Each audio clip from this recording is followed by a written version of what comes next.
सुनो मैडम जी नखरा तुम्हारा, सुनो मैडम जी नखरा तुम्हारा भाव देने के काबिल नहीं है। सुनो मैडम जी नखरा तुम्हारा भाव देने के काबिल नहीं है। सुनो मैडम जी नखरा तुम्हारा भाव देने के काबिल नहीं है। सुनो मैडम जी नखरा तुम्हारा भाव देने के काबिल नहीं है। सुनो, घर आएगी मेरी बहनिया वो भगाने के काबिल नहीं है। घर आएगी मेरी बहनिया वो भगाने के काबिल नहीं है।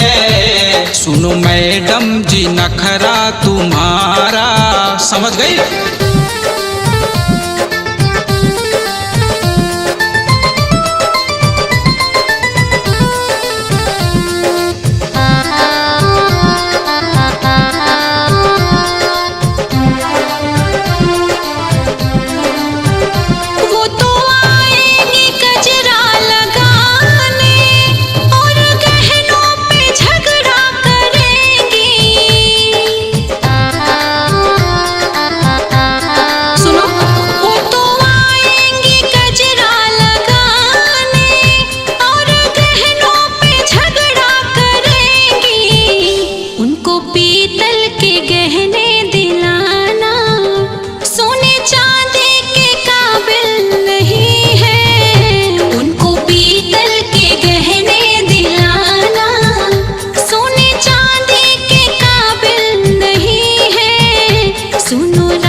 ये बात है तुम मेरी भी सुनो। अपने नैहर में जाओगी कैसे, जाके कजरा लगाओगी कैसे। समझ रही हो? अपने नैहर में जाओगी कैसे, जाके कजरा लगाओगी कैसे। तुम्हारी भाभी को ललना हुआ तो तुम भी जाने के काबिल नहीं हो। तुम्हारी भाभी को ललना हुआ तो तुम भी जाने के काबिल नहीं हो। सुनो मैडम जी नखरा तुम्हारा।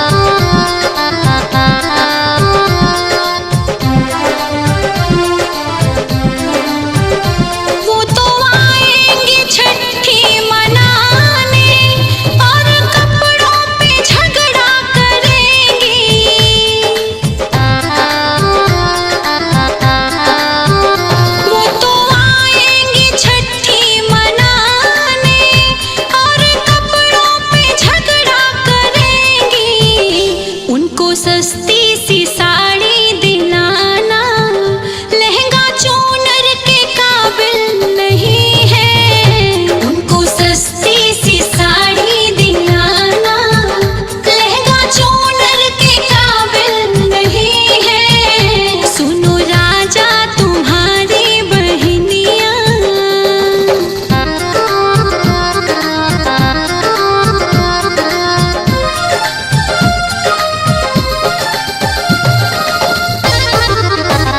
अब ठेठ में समझाएंगे, सुनो। मान जाओ हमारी भी बतिया, इतना रड़खम क्यों फानती हो। सुन रही हो? मान जाओ हमारी भी बतिया, इतना रड़खंभ क्यों फानती हो। तुम्हारे भैया बड़े हैं रुआबू, ये छिपाने के काबिल नहीं है जी। देखते हो कैसे कैसे बात पे भड़क जाते हैं। मेरे भैया बड़े हैं रुआबू, ये छिपाने के काबिल नहीं है।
एक बात बोलूं, जैसे तुम्हारी बहन वैसे हमारी, जैसे हमारी बहन वैसे तुम्हारी।